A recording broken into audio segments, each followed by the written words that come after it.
Hello folks, hope you're having a great day today. Today I want to do something a little different. What I want to do is I actually want to give you my favorite short story by H.P. Lovecraft. Now, you knew I was going to do Lovecraft eventually. If you've looked at like the books on my shelves, you're going to see like tons and tons and tons of Cthulhu Mythos works, Lovecraft inspired works and so forth. So you knew if you've subscribed to this channel, if you've seen other videos in this channel and so forth, you knew that at some point in time I was going to be talking about Lovecraft. But what I want to do now is to kind of give you my favorite Lovecraft story, and then I'm going to dial back out. Because I've been thinking about doing like a deep dive into Lovecraft, the Cthulhu Mythos and so forth in October, because that would be kind of fun, a fun theme, and maybe doing an accelerated version, maybe a video every day or every other day or something like that for October, and so forth. So I think that'd be really cool. So I'm going to be but what I want to do is give you a really quick taste of Lovecraft and then kind of step back out. And this is actually my favorite Lovecraft story. I also think it's very fitting because it's also a Robert story here by Mr. Barlow. And Robert Barlow and H.P. Lovecraft actually wrote a number of short stories together and so forth. But this one is more, it really feels like it's a little bit of Barlow too. And I will talk about why I think it's my favorite short story too. And not only would I consider this short story my favorite Lovecraft story that he ever touched, I actually consider it one of my favorite horror short stories of all time too. So I'll talk about that here in a little bit. But first, context. Let's start with H.P. Lovecraft. He's going to be the person you're probably going to know. H.P. Lovecraft was a writer of fantasy, science fiction, horror, mostly horror, who was inspired initially by Edgar Allan Poe. Will start writing he'll write for most of his adult life. He'll actually start writing before he turns 18. He's going to start writing in the teens, write a few stories then, but he's really going to pick up steam in the 20s and write until he dies in 37. H.P. Lovecraft is a very, very strong and evocative writer who has a sense of sort of cosmic indifference to his stories. His entire kind of idea is that life is so much more worse than you could ever possibly imagine, and it doesn't care about you at all. And so forth. That's basically his basic idea, that there are all these things out there, nobody cares for you, nobody likes you, nobody's out there to help you out, and it's a whole lot more worse than you might think. And we should be so glad that we don't understand it or know that, because if we did, we would go insane. And that's kind of the basic sort of horror style of Lovecraft. Now, Lovecraft has borrowed horror from Lord Dunsany. He'll borrow horror from Poe. He'll also really look at people like Robert Chambers, Algernon Blackwood, and so forth. One of the things he really likes to do is he really likes to kind of marry and twin two separate kind of ideas and feelings in his stories. One of those is horror, because he's a master of horror. He's clearly the strongest horror writer in the 20th century. Poe was arguably the strongest one in his century. So just as Poe was the strongest American writer of horror in his century, Lovecraft is the next century. Totally agree with that. I actually think in some ways Lovecraft is better than Poe, although I also think in some ways Poe is better than Lovecraft. So I would put them on about the even same pedestal and say that they're the best writers 1 and 2 of horror. But one thing that Lovecraft does very well, and again having these strong sort of sensation of horror, is that he also has this strong sense of amazement too, this strong sense of wonder. When you're reading a Lovecraft story, especially the really good ones that are coming later on in his career when he sort of really sort of perfected his craft, there's both this sense of awe and wonder and horror. And The Night Ocean, to my mind, is the best example that he ever wrote at combining those two things. And we'll take a look at it. Now, he's a famous writer. He wrote for a number of different things, although his writing was never really truly accepted during his time, and so forth. He was one of the big 3 writers of a magazine called Weird Tales, which you may know because it published Robert E. Howard, who was a famous writer of fantasy, although he also wrote some horror, science fiction, other genres like boxing stories and such. And then you also will have Clark Ashton Smith, who's a famous fantasy writer, too, who I've written a bunch of videos for you because I think he's the forgotten writer of those sort of 2 things. But Lovecraft also survives because he built this sort of a group of writers that he really sort of worked to help sort of establish their style. And there are a huge number of sort of Lovecraft circle writers. Everybody from Henry Kuttner to C.L. Moore to, Smith and Barlow, who we're looking at today, and many, many other ones, way too many to mention, from Marcus Derleth, Donald Wandre, to many, many more, to some of the names you're going to see up there on my shelves, like Frank Belknap Long, Fritz Lieber, and so forth. There's a ton of people that got their start, learned their chopped their teeth, and so forth, or were a part of this sort of Lovecraft circle of writers. Lovecraft cared so much about writing and connecting with these people that he would often skip meals in order to pay for postage to send letters to these people. He would send them not just a quick little like a 1-page or 2-page story. I mean, he would tons and tons of pages that he would correspond with. I mean, his correspondence alone more than outweighs the amount of fiction that he wrote during his time. I mean, it's just a huge amount. He just was I think he's probably one of the best examples of an epistolarian, somebody who wrote letters in our sort of history, our eras.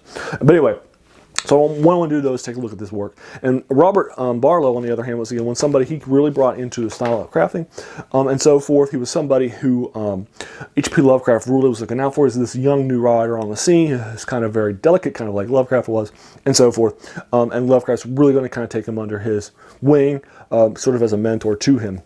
Now, after he dies in 37, he's actually going to give his estate to Barlow and so forth. And Barlow is going to join the Lovecraft stuff that was sort of inherited to him with some of the other people that were very big fans of him and help keep publishing his works and keep it alive for new generations. But he really won't, he was not going to write a whole lot of things.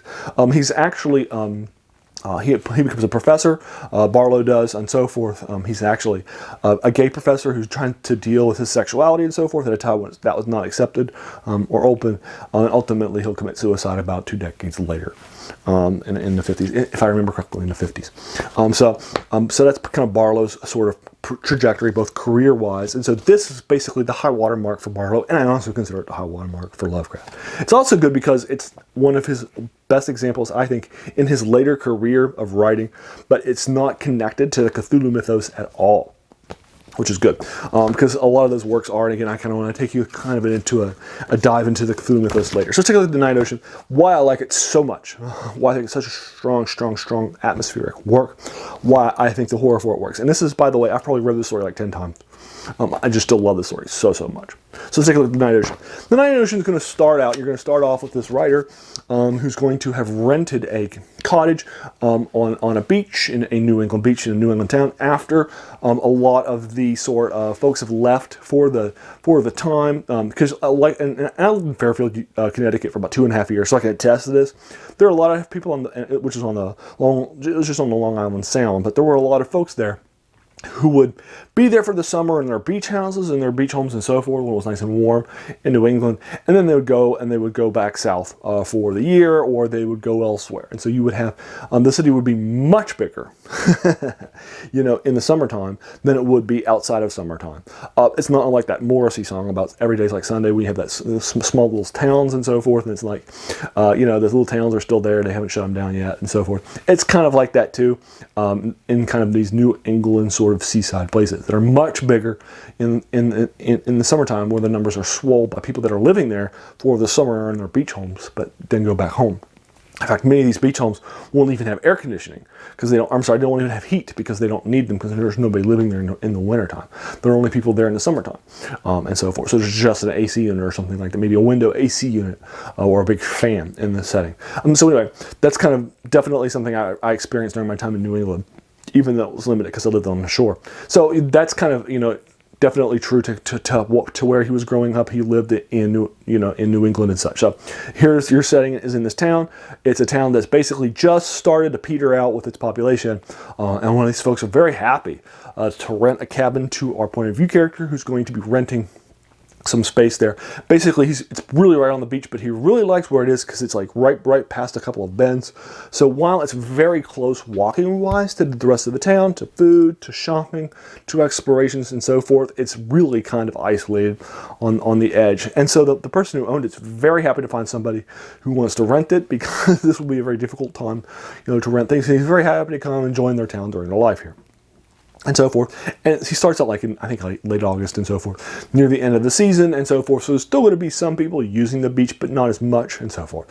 And so while he's there, he's really going to experience the beach. He has this sort of kind of this love-hate relationship, our point of view character does, with the ocean. It's going to be described in this most beautiful and most darkened terms that you're going to see in a horror story. And some of the best writing you're going to see in a horror story. But then our point of view character is basically going to explore the beach a few times, work on his writing, meet up with some other people too. There's going to be this mom and some of her kids that he's going to kind of help out deal with a situation on the beach. It's not a super emergency, but still pretty urgent. He's going to jump in and help him out. and he's going to become friends with the family and the mother in particular, and so forth. So there's some characters and some character development going to happen over the course of the story.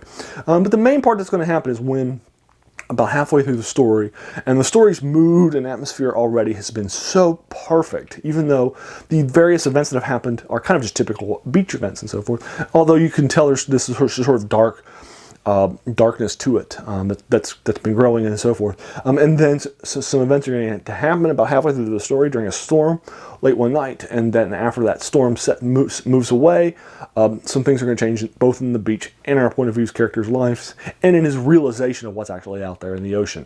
And then I'm going to leave it at that, because the night ocean, that happens at night when the ocean hits hard and so forth during that stormy night.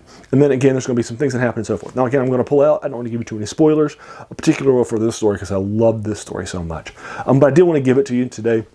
The Night Ocean by Lovecraft and Barlow. I'll try to link you to a place below if you're interested in checking it out, because I do think it's such a strong story. And I do think a lot of fans of Lovecraft either miss this story because it's not a Cthulhu Mythos story, or because they see it as a two-person story. Is this truly a Lovecraft story? Because it's Barlow, right, and so forth. And he has a number of these sort of stories out there where he either was, he took a script that somebody else wrote, and then he may have edited it in, or he co-wrote it with somebody with both having some ideas. And we're not always sure about where the Lovecraft in these stories begins and the other writer ends. So how much of this is Barlow, how much of this is Lovecraft, and so forth. But I don't think it matters, because the story is so strong on its own, and I don't really care if this is a Barlow story that Lovecraft sort of helped with, or if this is a Lovecraft story that Barlow sort of helps with. Although they've had a few stories prior to this one, and this one is by far the most polished. So I think that this one would be, I think, a very strong story. But it is so well done, it is so evocative, and the world building is so amazing that I think that you really, if you're a fan of horror, if you're a fan of this sort of sense of awe, if you're sort of a fan of these older school writers like an Algernon Blackwood, or modern versions of them like Ramsey Campbell that sort of have tried to replicate it more recently, then I think that you would really want to do yourself a service and check this story out. Look, even in this giant oversized printing, it's only like 20 pages long, and then it has pictures in it and so forth too. It takes me like 45 minutes to read each time. That's because I spend some time with it, or like I sit with it and so forth. It'd probably take me a half an hour if I just sit down and just read it in one setting, and so forth. But it is such a strong read, and I've probably read it at least 10 times, if not more. And I consider it one of the strongest horror short stories of all time. So there you are. There it is, The Night Ocean. If you've read it, let me know what you think about it in the comments below. I'd also be happy to talk with you more about Barlow or Lovecraft or anything else that's kind of in the Lovecraft sort of set. I'm happy to sort of engage with any of those sorts of comments in the comments below. Hey, if you spent some time watching this video, I want to thank you for doing so, because we all have such busy days and such busy lives. So the fact that you spent some of that time with me is really something that's really humbling. And finally, if you like this video, there's no reason not to hit that subscribe button. Like I said earlier, we try to unpack a lot of sort of these classic science fiction, fantasy, and horror stories for you. And I think this is an example perfectly of that. So if you like this video, please hit that subscribe button, because there's going to be so many more videos to follow. And once again, thanks for your time.